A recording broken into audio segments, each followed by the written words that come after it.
तो हे दोस्तों, स्वागत है आपका हमारे चैनल लॉ बालक में, जहां कानून की भाषा समझते हैं आपके लफ्ज़ों में, सिंपल, रिलेटेबल और रियल एग्जाम्पल के साथ। आज हम बात करेंगे एक डेंजरस ट्रेंड के बारे में, फेक एफआईआर।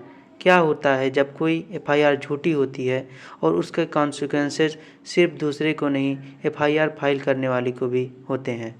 कल्पना कीजिए, एक नॉर्मल इंसान सुबह उठा, जॉब के लिए रेडी हुआ, पर गेट पे पुलिस थी। आपको स्टेशन ले जाने आए हैं, आप पे एफआईआर हुई है, सेक्सुअल हरेसमेंट का केस। वो बोलता है पर मैंने तो कुछ किया ही नहीं, पर अरेस्ट हो गया। फैमिली शॉक्ड, कैरियर ख़त्म, इज्जत गई। और कुछ महीने बाद पता चलता है एफआईआर झूठी थी। अब सवाल ये है, क्या एफआईआर फाइल करने वाले के लिए कानून कुछ करता है? बिल्कुल करता है, और आज हम वही स्टेप बाय स्टेप समझेंगे। एफआईआर क्या होती है? एफआईआर यानी फर्स्ट इन्फॉर्मेशन रिपोर्ट। जब किसी क्राइम के बारे में पुलिस को पहली बार इन्फॉर्मेशन मिलती है लिखित रूप में, तो उसे एफआईआर कहते हैं। ये कोई व्हाट्सएप मैसेज नहीं होता है दोस्तों, ये एक ऑफिशियल डॉक्यूमेंट है जिसे इन्वेस्टिगेशन शुरू होता है। और अगर एफआईआर झूठी हो तो उसका इम्पैक्ट इनोसेंट लोगों की ज़िंदगी बर्बाद कर सकता है। Fake FIR. फेक एफआईआर का मतलब झूठी कहानी पुलिस के सामने रख देना, जानबूझ के किसी पे इल्ज़ाम लगाना।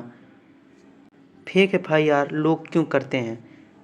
बदले में ब्रेकअप या फैमिली झगड़ा, डाउरी के झूठ केस, लैंड या प्रॉपर्टी के झगड़े, ऑफिस पॉलिटिक्स, या सिर्फ किसी की लाइफ ख़राब करने का इरादा। लेकिन एफआईआर फेक है या नहीं, ये साबित होने में वक्त लगता है, तब तक नुकसान असली होता है।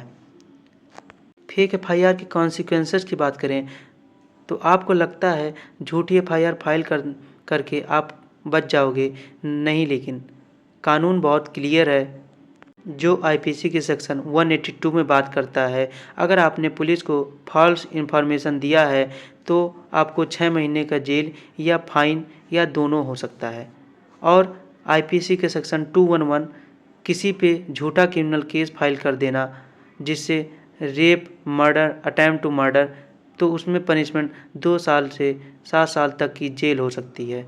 और अगर आपने आईपीसी के सेक्शन 499 और 500 के अंदर डिफेमेशन का केस फाइल किया है तो एफआईआर झूठी होने पर किसी की इमेज बर्बाद हो सकती है, और वह व्यक्ति को पूरा हक है कि वह आप पे डिफेमेशन का केस करे।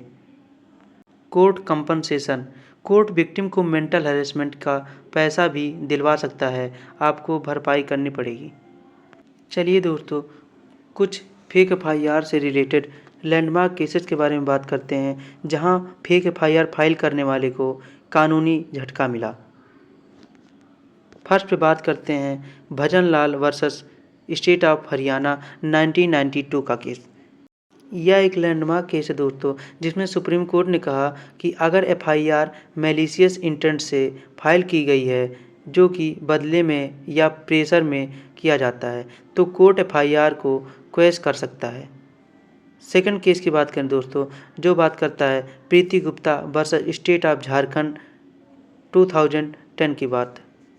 दोस्तों, ये केस सेक्शन 498 ए से जुड़ा था, जो कि बात करता है डाउरी के झूठे केस के बारे में, जिसमें सुप्रीम कोर्ट ने कहा कि अगर कोई डाउरी का झूठा केस फाइल करता है तो उसमें 498 का मिसयूज हो रहा है दोस्तों, और उससे इनोसेंट लोग जेल जा रहे हैं। कोर्ट ने इसमें स्ट्रिक्ट ऑब्जर्वेशन दिया कि कानून का मिसयूज भी एक क्राइम है। दोस्तों, थर्ड केस की बात करें, जो बात करता है ललिता कुमारी वर्सेस गवर्नमेंट ऑफ यूपी 2013 का केस। इसमें सुप्रीम कोर्ट ने कहा कि अगर कोई एफआईआर फेक होती है और उसमें कंप्लेन किया जाता है एफआईआर, तो पुलिस एफआईआर तुरंत नहीं लिखेगी, बल्कि पुलिस को अगर लग रहा हो कि एफआईआर फेक है तो उसे पहले प्रिलिमिनरी इंक्वायरी करना होगा। सेकंड केस की बात करें, जो बात करता है के Patel versus state of Gujarat 2000 का केस। यह केस बात करता है आईपीसी के सेक्शन 211 के बारे में। इसमें कोर्ट ने बोला कि अगर कोई झूठा एफआईआर फाइल करता है तो उसके खिलाफ भी सख्त से सख्त कार्रवाई होगी। 5th केस बात करता है Chandrabhan versus state of Delhi high court.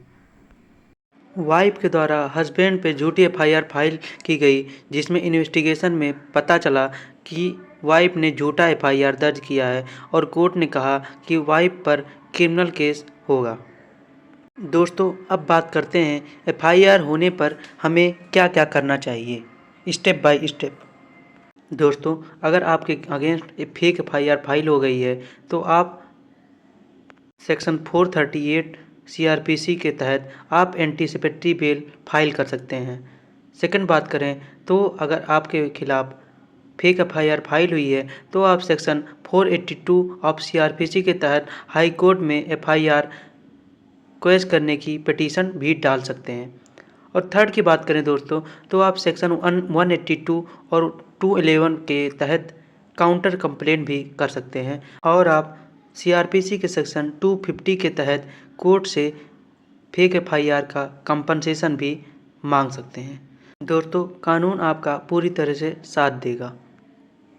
दोस्तों, कानून बनाना एक जिम्मेदारी है, लेकिन उसका गलत इस्तेमाल करना, किसी की ज़िंदगी से खेलना सिर्फ क्राइम नहीं, पाप भी होता है। झूठी एफआईआर किसी के करियर, फैमिली, मेंटल हेल्थ सब कुछ ख़त्म कर सकती है और आजकल डिजिटल दुनिया में सिर्फ एक फेक एफआईआर किसी को सोशली कैंसिल करने के लिए काफ़ी होती है। लेकिन कानून खामोश नहीं रहता। ट्रूथ में भी late but it never fails. ये वीडियो आपको पसंद आई हो तो लाइक करो, शेयर करो, शायद किसी की आंखें खुल जाएं। और कमेंट में बताओ क्या आप या आपके आसपास कभी ऐसा फेक एफआईआर केस हुआ है। और ऐसे ही सिंप्लीफाइड लॉ एक्सप्लेनर्स के लिए सब्सक्राइब करो लॉ बालक को चैनल को, जहां कानून की भाषा होती है आपके दिल से। मिलते हैं अगले एपिसोड में, तब तक के लिए सच बोलो, झूठ से बचो और कानून का सम्मान करो। Thank you.